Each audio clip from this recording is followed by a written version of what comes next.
My name is Gary Butterfield. My name is Cole Ross. And you're listening to Watch Out for Fireballs. It is a Games Club podcast. And this week we are talking about Signalis, which is a survival horror game developed by Rose Engine and published by Humble Games and Playism for the PC and contemporary systems in 2022. We cannot stress this enough. It is a survival horror game. Yes. It is survival horror, the survival horror game. It is very faithful to the form. Yes. Which is one of the reasons why I love it. Yeah. Yeah. We'll get into it. I like this game. I wanted to like it a little bit more. Mm-hmm. Almost all my reasons feel like subjectivity soup. Yeah. Stuff like they're real things I felt, but I don't feel like they're necessarily flaws of the game. Mm-hmm. They're just things that didn't connect with me. So like, we'll get into it. It's not going to be, if you're looking forward to like a head to head, like a crossfire kind of scenario in this, like me and Cole just like, I think it's an A-. I think it's a B. Like we're not going to get into that. We retain our commitment, our 12-year commitment now to not delivering that to you. I have no interest in yelling about video games. This is our premium episode for the month, which means that everybody gets the generalities, but patrons get the entire thing. So if you would like to be one of those people, head on over to patreon.com/Duckfeed.tv. $5 a month gets you all of them, all the back episodes as well. I think this will be a good one because the plot is complicated and weird in this game. So the back half of the episode will have a lot in it. It will. And to that matter, I would say if you have any inkling that this is something that you like, we're going to spoil things for you. Yes. So keep that in mind. As usual, doing our best to avoid spoilers here in the generalities, because that's not what we're talking about. Yeah, it's not right now. Best. Yeah, but it's hard to. There'll be some things about how the story is presented, not actual story bits. Yes. Yeah. But in this game, you play as Elster. You are a replicant, kind of an artificial human, semi-biological ... question mark. And you are exploring this mining facility / work camp on an alien planet, searching for someone important to you. Yes. Is the setup. Yes. It's going to go places. The game is a retro survival horror game, and when we say that, we don't mean retro survival horror like anything you'd be familiar with recently. Like we just did The Bunker. That's a survival horror game. This is calling back very specifically to Resident Evil 1 and Silent Hill 1. Yes. The PlayStation roots of the genre. And as somebody who is very familiar with a bunch of these, this is the one that feels most like it gets it right. Of the survival horror retro inspired kind of deals, that have come out recently. Prior to this, it was Tormented Souls. This came along and it was like, oh, this is on a whole new level. So it's also, when I have criticisms of this game, I don't have that context.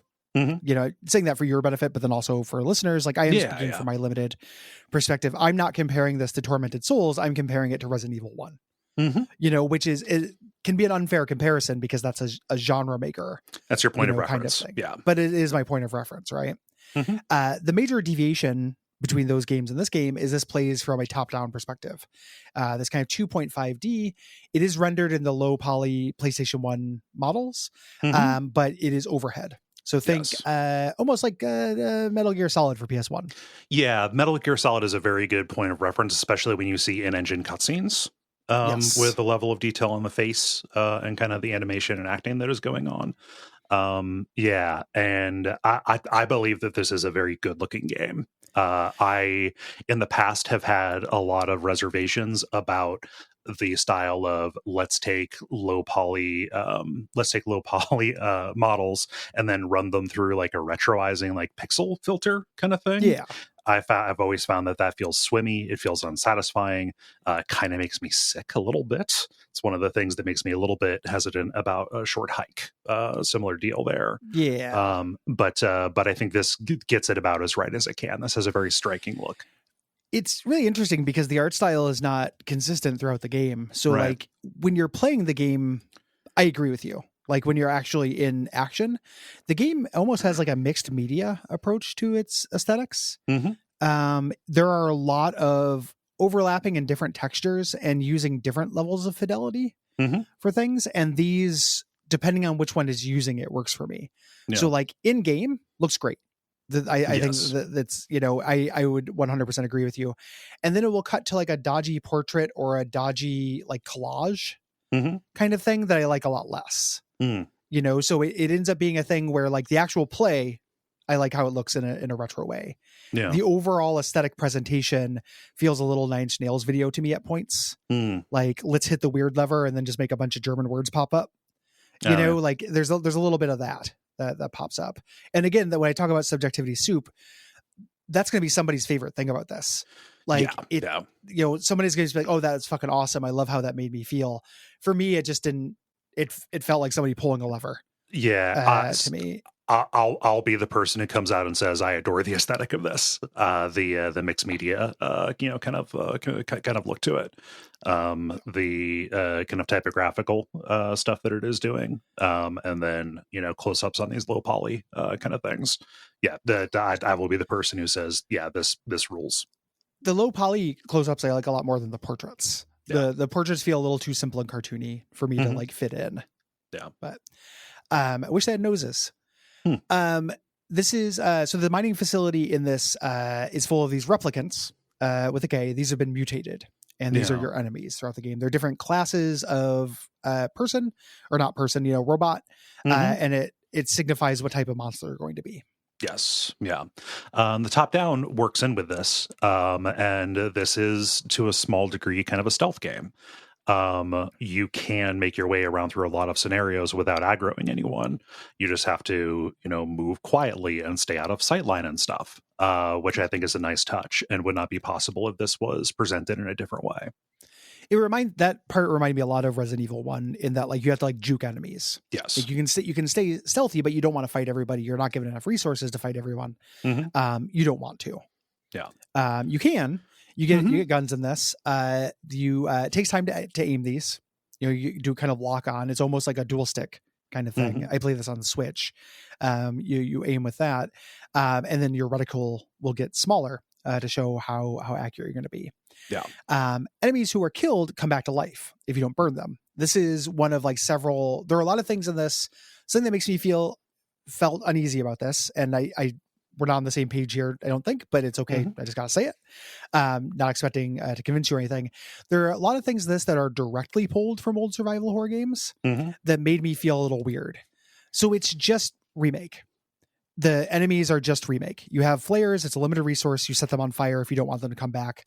You choose the areas that are high traffic to strategically, pick these areas to burn the enemies alive. Like that's all well and good, but it's just lifted wholesale from remake. Yeah. And I love remake. It just ended up feeling that along with a couple of other direct pulls from those things. Like there's an actionable Silent Hill thing that happens in this. And that just made me feel like, I don't know, it made the whole thing feel kind of, it's hard for you to put it in words. It's slippery, like a little grody. Like, that you're just doing the thing from this old thing that I loved. That feels cheap to me in some way. And there's so many of them.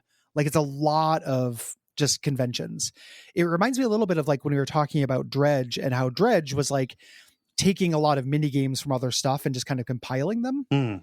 This is much better than Dredge, and it's to better effect, but it still ends up feeling like it's borrowing borrowing parts for like a chimera of other games to me. I initially felt uneasy about that stuff too, and some of it is still, I think, a little. They could have done more to obfuscate it, or make it feel very much less like a direct quote than it was. I'm talking specifically about like aesthetic things, right? Bringing in, you need to decide which enemies to kill permanently. I think that's just a good idea, and good ideas from other games are brought in and used all the time. Why not use it if you're doing a throwback? That's my feeling there.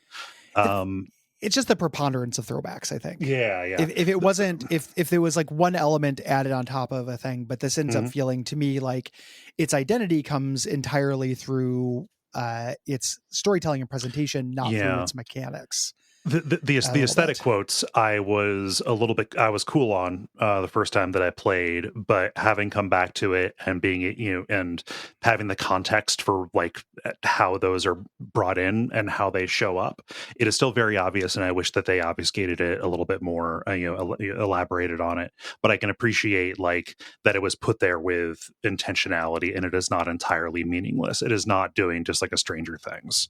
I believe. Yeah, it's not unintended. It's not an accident, and it's not necessarily meaningless. Yeah, it's just a lot of them, And when I talk about subjectivity soup, I don't know that that's necessarily an objective flaw in this. It just made me feel it.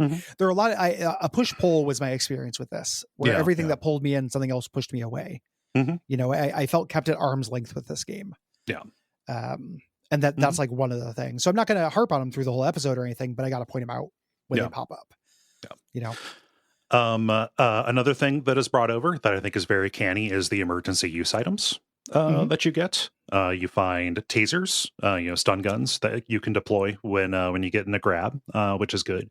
And you also have an auto injector if you don't have anything else that you need to keep in your item slot, or if you're going into a boss fight, it will benefit you to put in one of these things, and it acts a little bit like a fairy jar from Zelda. Yeah. Yep. You also have standard healing items. You have patches, which heal slowly over time for when you're not in danger.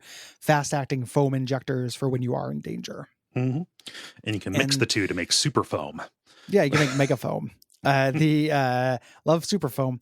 There's also a almost like a level up system in this, where the more you die, your health pool gets larger. I like that. It's not a poor get poorer situation. Like, don't be a dick. I maybe need a little help here. I like that the game, and it doesn't even draw attention to it. It's a hidden mechanic basically. But it's a good one. Yes. Let's talk about this structurally. So the way that this is put together is very much more like a Silent Hill than it is a Resident Evil. We think about Resident Evil, we think of, at least one large puzzle box space that you kind of unravel in a linear but feels relatively open kind of fashion. Yeah. Silent Hill, rather, structurally gives you a series of levels. You are at the school, you are at the hospital, you are at the mall, you are, continuing, right? This is like that. You're descending down levels of this mining camp. And each of these levels is their own little puzzle box space, where you are attempting to solve it so that you can make your way lower. Yes. Yeah. This ended up, for me, ended up being a thing that was difficult for me in that, like, none of the spaces, and I also only played this once. I imagine this is something that's shored up on replay. But I none of the places felt like I knew them, right? So like the reason why I love a police station or a mansion from Resident Evil is that even though it might be the same overall amount of combat or content as several stages in a Silent Hill, like there's a real joy to like, this is a second home. Agreed. I know exactly where everything is. Yeah. I never got that with this. And that coupled with the perspective, this is all of the levels, and the level geometry is also in the polygon shape. We don't have pre-rendered images like we do in Resident Evil, which means that in rooms, like rooms could have an identity to them. I wouldn't say every room has, but rooms oftentimes did. Hallways almost never did. And I just ended up spending a lot of time in my map figuring out where I was and where to go in this. I didn't get that knowledge of space thing. And it was a thing that wasn't an issue in Silent Hill for me, because Silent Hill spaces are mapped onto real things. Yes. I can intuit the shape of a school. I can't intuit the shape of, the medical wing of this, this sci-fi zone, with these hallways. So that ended up being a little bit of a bummer for exploration. It's a vague thing that overwashed the whole thing with exploration, of just feeling not as satisfying as I wanted it to. Yeah. It's also really weirdly, for the first third of it, real linear. It eventually does open up, but like, it is just, you go to the key and the key leads to one lock, which then goes to the next key. That's for a large portion of the game. That is the case. It does a good job with the illusion of feeling like that's not the case, but like, once I saw the strings, I couldn't unsee them. Yeah, that feels very much to me like a concession, like modern, modernizing kind of thing. Just because how many people who started Resident Evil back in the day, specifically, got past, like, say, I don't know, got off the first floor, right? Yeah. It's pretty imposing, especially when it is so harsh. It is kind of like meant to repel you. This, I think, is more of a gradual ramp up in order to draw you in. I'm a sicko who likes the original Resident Evil version, so I would agree that I would like if they just got to it immediately. I can understand why without admitting. So I can understand why, and also admit that I would have preferred that it opened up more. Yeah. It's what I mean when I say, like, all these things are preference things. Yes. Like, it's not necessarily better to have that. I just like it more. The thing that is, I do feel like I very strongly like more are spaces that I can recognize. Yeah. And that has to do with the overall genre of this. Like, and that gets more into the storytelling stuff. Like, this being in a sci-fi zone means that the first, third of it are pretty anonymous. And that's sci-fi, baby. I'm in an engineering wing. I've never been in an engineering wing. You can lay out an engineering wing however you like. It's not a space that I can intuit. The parts of Prey that you remember are not like, down in the ventilation and reactor, right? Yeah, it's the recreation zone, your recreation area, and the living quarters and stuff. Yeah. And you get to that in this. Like, you eventually do get to an apartment complex. Yeah. In this, that does feel the closest it felt to having that kind of sense of space for me. Yeah. It's just late, and that's fine. Some people don't mind that. Like, people love a dead space. Like, they love going through a sci-fi corridor. It doesn't match my gamer type. Yeah. Subjectivity soup. Like, when I have to look at this thing that is a collection of elements that should be one of my favorite games and be like, why do I not love this as much as I feel like I should? These are the answers I'm finding when I'm like searching. Yeah, where to taste things are just kind of hitting diagonal or sideways, as opposed to straight on. Yeah. What I do think is really good in this are the puzzles. Oh yeah, they're so good. In general, I think the puzzles here are better than Resident Evil puzzles usually are. Yes. Yeah. Yeah, like these are good puzzles. They are, at some point the lock and key system of like find the 6 things behind 6 different little challenges starts feeling a little formulaic. The actual things you have to do though are generally really good. Yeah. Surprisingly so. Yeah. I love them. I love the little mechanical puzzles. I love figuring out the devices. Anything that requires like decoding. There are some very good kind of leaps of logic that they force you to do.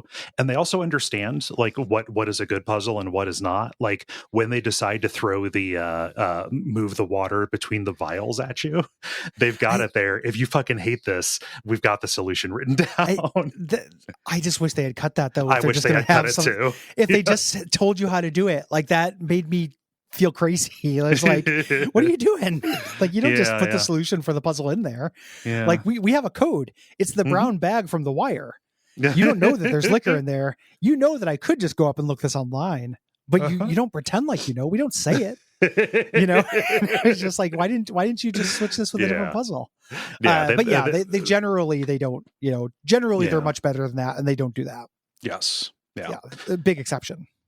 Yeah, like for puzzle difficulty, it feels like somewhere between like medium It's like a third of the way between the normal puzzle difficulty and the hard puzzle difficulty from Silent Hill 3.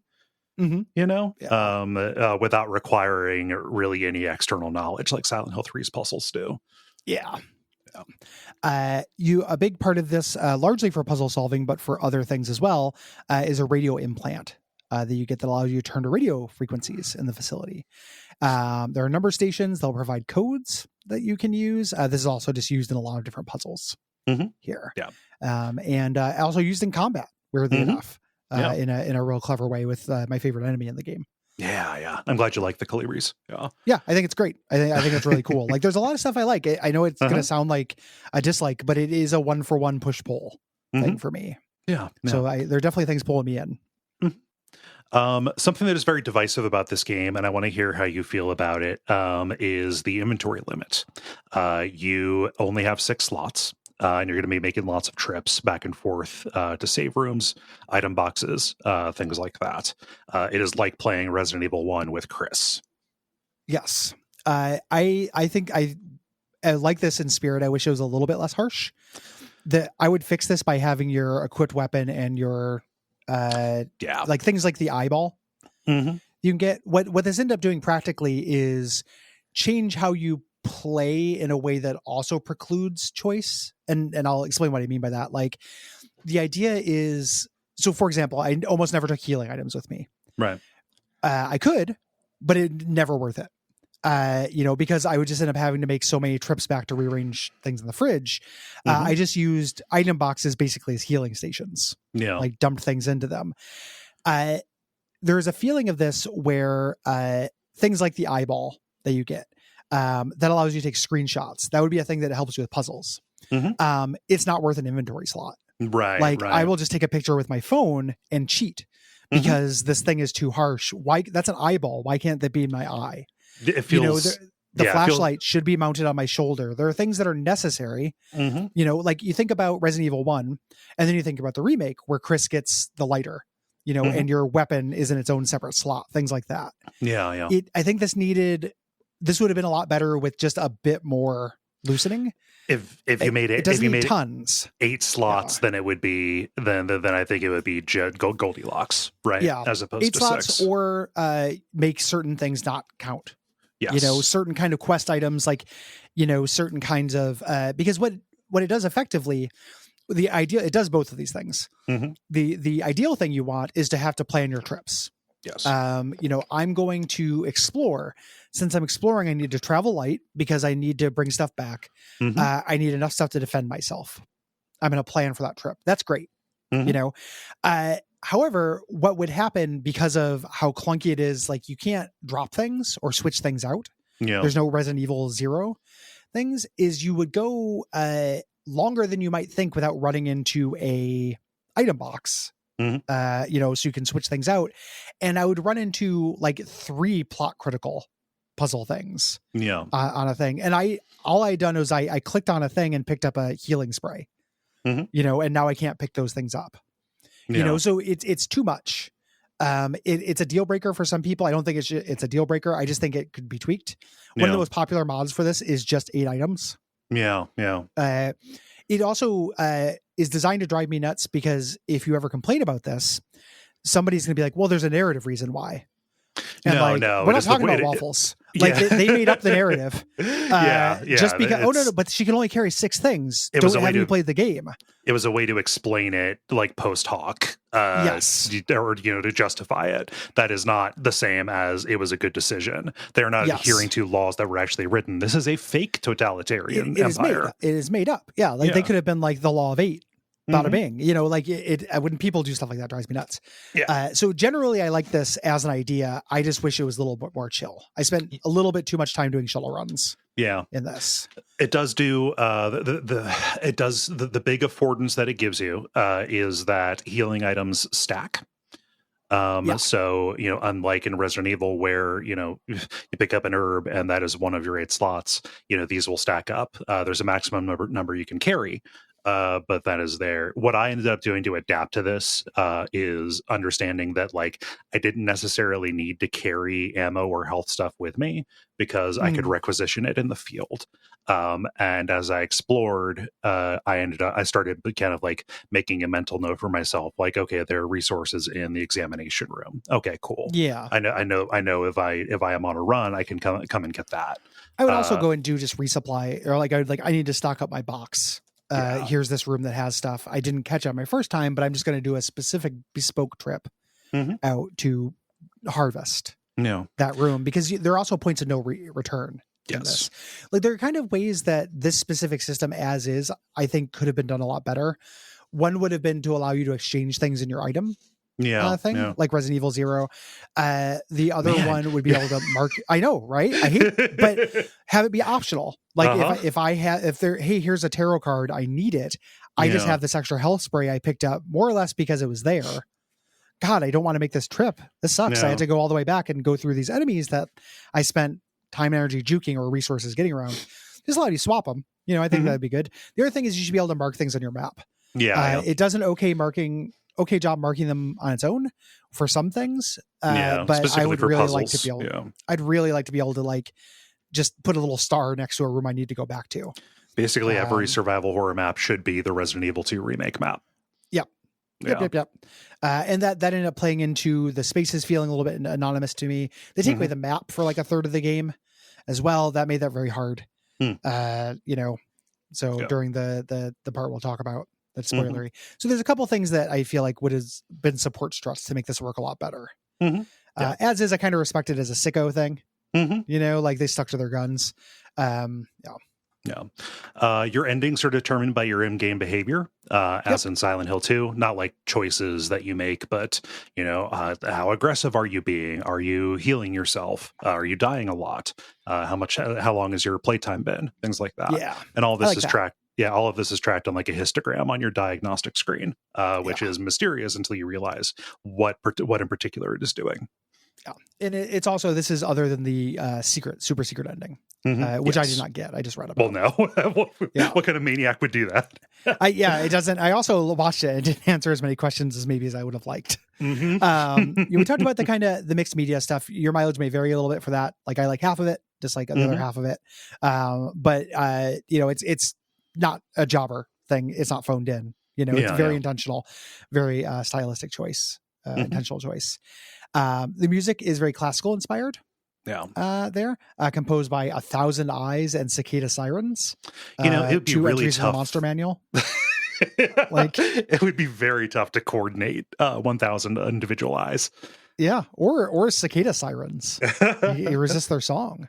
Most of the game is ambient sound, and this is also 1,000% from the Silent Hill book. In terms of for me, it's another borrow. Whether like it or not, it's just this is just Silent Hill music. These are just Silent Hill battle sounds. Like this, it sounded very, very, very direct to me. I like those, and I think they work with this kind of thing. They work. It's just a preponderance of borrows. Ended up feeling a camel, a straw that broke the camel's back kind of thing. This is a mythos story. There is cosmic horror. There is eldritch stuff going on. One of the first things that you find is a copy of The King in Yellow. And I like that quite a bit as a King in Yellow sicko. Also, I love that this is not just pulling from the first 4 stories, like where my demoiselle d'East head's at. It's just you. It's what I picked up from it. This is also a game with a very convoluted style of storytelling. Yes. And open to a lot of interpretation. It feels largely drawn from one story to me. And we'll talk about this when we start getting, and this is largely informed by the secret ending. To me. We'll get into that. There. It's borrowing from a lot of different stuff too. Like, it starts with King in Yellow stuff, but then also a quote from the festival. Right away, which like kudos anyone who does an HP Lovecraft quote that isn't the fear is the strongest emotion one, good for you. Yes. And it's a great quote from the festival as well. Mm-hmm. But again, that feeling of like, man, this is just stuff from other stuff really started getting me. Like, here's Lovecraft, and then here's The King in Yellow. It's not about one of the, here's Resident Evil system, and here's Silent Hill system. Like, it's not about one thing. It's just pulling in so many different things. Yeah. And there are things I like, which makes it challenging, I guess. Yeah. One of the things this is not an objective complaint. It's just something that kept me at arm's length. I love the vibe of the world in terms of it's what's called cassette futurism, retrofuturistic, like Alien 1, where they're still using CRT TVs and stuff. It's like a working class sci-fi, which I like. It is an entire alt history thing with a future with a new country and an empire and an alternate date keeping thing, and they use German and Japanese, and then there are also Korean and Chinese language things that pop up. I feel like I wish this was a little bit less complicated, like when the lever that just says let's throw some German or kanji up on the screen thing feels like that. Like, this just felt like, I don't know, like it could have stood to be a little bit less, like a little overcomplicated to me as a backstory thing. Like, the actual story of what's happening is very cool. There is so much like source book in this that, and again, this is someone's going to like. They're going to be like, oh man, this is awesome. It made me feel like I was in the world because it's so different. To me, I felt like I never assume that a language in a game is actually in English. I assume it's being translated for my my benefit. So why are there things in English and German in this? Like, if German is the national language of this country, which I think it is based on what I can figure out, why aren't German things translated for me? Because these logs are, why are there still German words that just pop up randomly? And then I was like, oh, those are just for flavor. Those are Nine Inch Nails video cut cards. Those aren't real things. And then I looked it up and I'm like, no, some of those are like plot hints and stuff. Yeah. And I was like, man, that kind of sucks. That feels bad. I don't know. See, yeah. I mean, I'm not fighting Pokemon. I like it. I like the complexity of the world. I want to hear why you like it. Like, it's not, I'm not trying to fight Pokemon or anything. Like, I'm just, I can't not feel the way I felt about it. I want to hear how you feel about it too. And then I want the people listening to hear both of us. Yeah. Yeah. Well, I mean, so also the justification for it gets into spoiler things too. Yeah, I guess that's true. So it's hard to say, but I think that it is very intentional trying to get you at a distance from what is happening here, being just feeling like you're not standing on the firmest footing with a bunch of stuff. Yeah, and I think that's intentional as well. Where it comes into, and this I also don't want to get into spoilers, is that like at the end of the day, this is a really personal story. It's doing the Silent Hill thing of not being a cosmic horror story. It's being a very personal story. All of that distancing made the personal stuff not hit for me. Not just the language thing, but all in all. Part of it is me being sick of robots. I simply would not treat a robot like a human. It seems easy to me. I mean, you're making me sound like a fucking parody or like somebody you would make fun of in another context. I'm not trying to. Yeah. I hope you understand. I'm not doing anything. I'm not pulling a psyop on you. I'm just telling you. No, I know you're not doing something, but I'm going to say something that in another context you would make fun of a person saying that. The way that these robots work and the way that they're different is super interesting to me. It feels like they made up a problem for themselves. Like, let's do the worst idea that is always going to doom us, but for no real reason. But that's sci-fi. Like, but it's very naked in that respect. It's very like we made some of these robots to go crazy, and then they just say it. Like, they're just like, these ones are so psychopaths. Whoopsie doodle. We based them on the psychopaths. Like, it's just that pulls me out because that's a stupid thing to do that you wouldn't make it this far into civilization making those kind of mistakes. There are notes that I think justify the hubris of the empire on this and their lack of regard. The Yulins, like that empire. The it's kind of two empires. Like both of them suck. But there are notes that I think justify why they would why they saw this as the way forward for the technology and their like disregard for the people, for the gestalts that are put there. I think that like the distance and alienation that you find kind of pervasive for this works very well with the personal stakes on this for me. we'll get into it. This is another in a long list of games that people talk about crying at the ending, and I did not care about the characters very much. So like we'll get into that at the end. That is a spoiler thing. Like this has a gut punch ending for a lot of people. I'm willing to take the L and be the weirdo. Yeah. In this one, it's just all of this like, I don't know, man, I don't care about robots. Yeah. I can't care about a robot. I'm done with that theme. All I had to do is suspend my disbelief a little bit and say that they're effectively people. Just, yeah. Then make them people. Why are they called gestalts?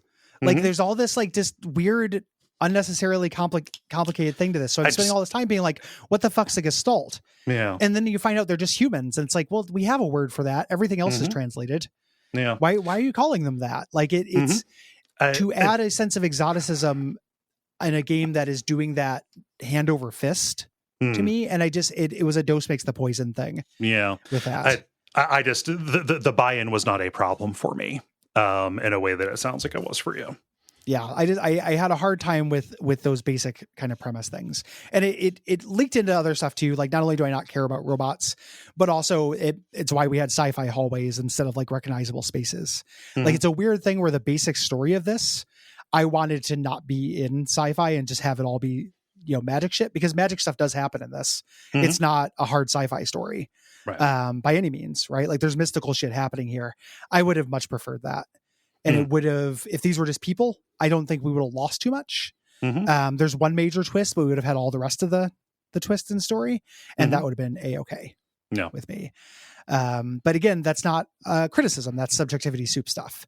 Yeah. It just ended up making it hard for me to resonate, and resonation, like, for comparison, right? Like Silent Hill 2, also a story where cosmic stuff is happening, but it's ultimately very personal. That did everything it could to like draw me in and actually like gut punch because I could relate to it. Like that it didn't have all of these distancing factors. Yeah. And for me, thus worked, I guess. Yeah. Like, yeah, and just to lay it out, like the ending for this did affect me, not like crying wise, but like I really enjoyed what they did with the stuff that they established, laying out. Yeah. Like it's good twists and it's good personal stakes. We also might have gotten different endings too. Like they're slightly different. That can happen as well. Yeah. As always, just like the standard guilt disclaimer I got to throw in here. Here's a thing I have criticisms with, and it was made by a very small team. Just gotta, sorry. The Rose Engine is 2 people. Indie studio based out of Germany, Yuri Stern and Barbara Whitman. And they did almost everything. Yeah. On this. You can go on their Moby Games and look at the credits. It's wild to see just how much of the credits is just the 2 of them listed. Of the like super small, 1-person, 2-person kind of projects, this is the one that is most impressive to me that we have seen. It definitely feels most coherent and most like fully put together. They ended up making, this has been in the works for a very long time. They put together a prototype in 2014. Originally it was 2D, and then they decided to move to 3D in this. And development on the version that we ultimately got after they ended up signing them with publishers in 2020, that's how we got this. They got published in 2020 during the height of the COVID pandemic. Yeah, this is a pandemic game. They worked entirely remotely and isolated from each other, which I imagine, that explains some stuff. Yeah. As we've outlined, this game wears its references on its sleeve. It uses them, quotes them, copy and paste, however you want to say that. We have King in Yellow. We have the festival is quoted there. There are particular paintings. Obviously, you have Evangelion being pulled in, and Ghost in the Shell. Yeah, the shot for shot, Ghost in the Shell and Evangelion stuff. That pops up in this. Which to walk you through my process too as well. So this makes, I'm not saying this to convince you or anything, just to give you context. My experience with I've never seen Evangelion. I have seen Ghost in the Shell. My experience was seeing something very striking, being impressed by it, and then finding out it was just an homage to another thing. After the fact. Like I didn't have the recognition and be like, oh, cool, they're homaging something I liked. It was, oh, I've never seen, that's really cool. And then finding out, oh, it's just quoting an old anime. Like that is the cart before the hoarseness of it, of not knowing it. Yeah. So never seen Ghost in the Shell. I've seen the first few episodes of Evangelion. It's fine. So for me, this just functioned as striking imagery, and I didn't go and find or seek that stuff out.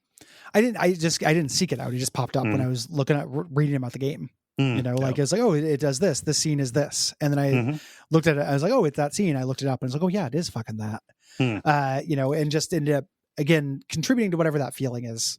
That the kind of like unease with the amount of borrowing going on. Yeah.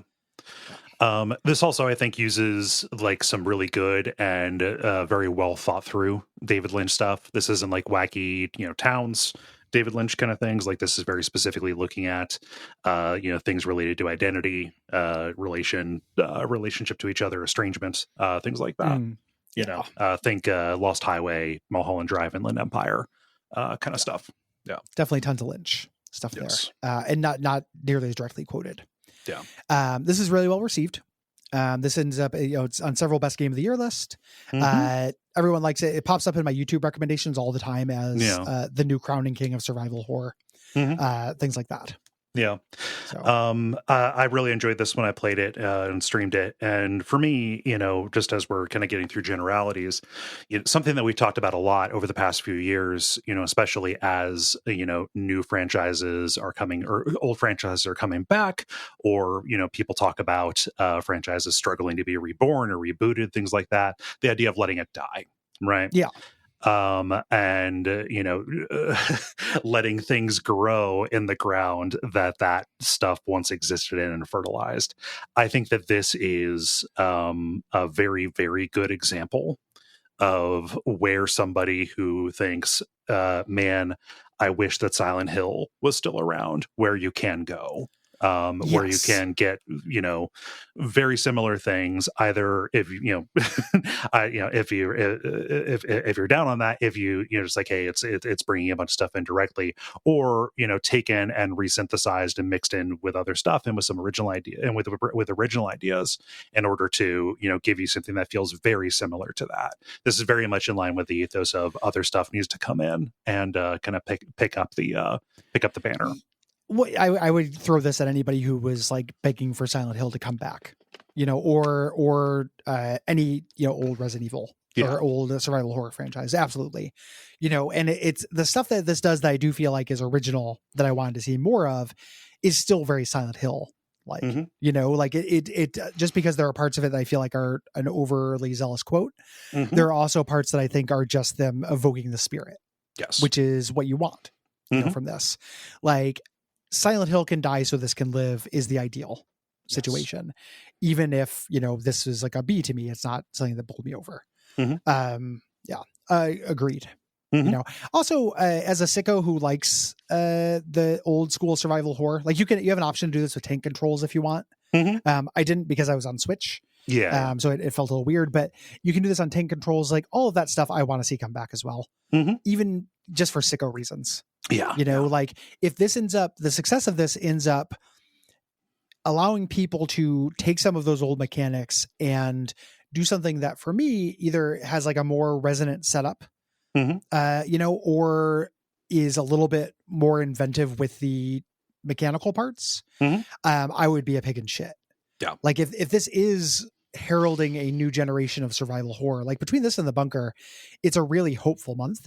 In terms of what the future could bring for the genre. Love to see what other people do on the back of this success. If anybody is listening to this and like, hey, I've played Signalis, I'm here to hear about this, but I'm looking for a place to go next. Where I would recommend you check is Tormented Souls. If you're looking for other throwback survival horror stuff that really seems to get it, that is more in line with like Resident Evil kind of goofy style thing, but that does very good mechanical quotes as well. I think it is pre-rendered backgrounds, puzzle box space. With some good fucked up monster design, pulls from the pursuing enemies from Silent Hill 4 in a very good way. So that would be a recommendation based on that, because I don't know, I've played a bunch of these. That's going to be about it for our generalities. We're going to get into it. If you're hearing this, it is because you are not a patron. Why not join us? Go to patreon.com/Duckfeed.tv. $5 a month gets you the rest of this episode and every other one we've ever done. It's wild. They need to go back and do another count, but it's got to be around 60 at this point. Yeah.